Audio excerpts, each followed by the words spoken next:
Oscar Wilde, The Picture of Dorian Gray, Part 113.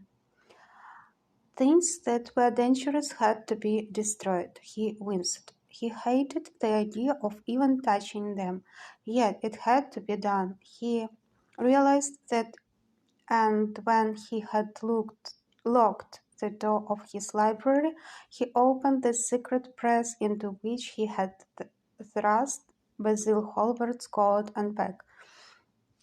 A huge fire was blazing. He piled another log on it. The smell of the singing clothes and burning leather was horrible. It took him 3/4 of an hour to consume everything. At the end, he felt faint and sick, and having lit some Algerian pastilles in a pierced copper brazier, he bathed his hands and forehead with a cool musk-scented vinegar. Suddenly he started. His eyes grew strangely bright, and he gnawed nervously at his underlip. Between two of the windows stood a large Florentine cabinet made out of ebony and inlaid with ivory and blue lapis. He watched it as though it were a thing that could fascinate and make afraid, as though it held something that he longed for and yet almost lost. His breath quickened. A mad craving came over him. He lit a cigarette and then threw it away.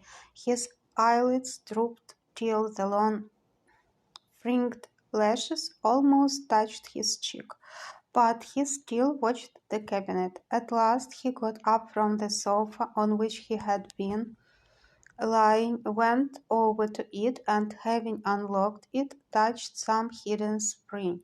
A triangular drawer passed slowly out. His fingers moved instinctively towards it, dipped in, and closed on something. It was a small Chinese box of black and gold dust lacquer, elaborately wrought, the sides patterned with curved waves, and the silken cords hung with round crystals and tasseled in plated metal threads. He opened it. Inside was a green paste, waxy in luster, the odor curiously heavy and persistent.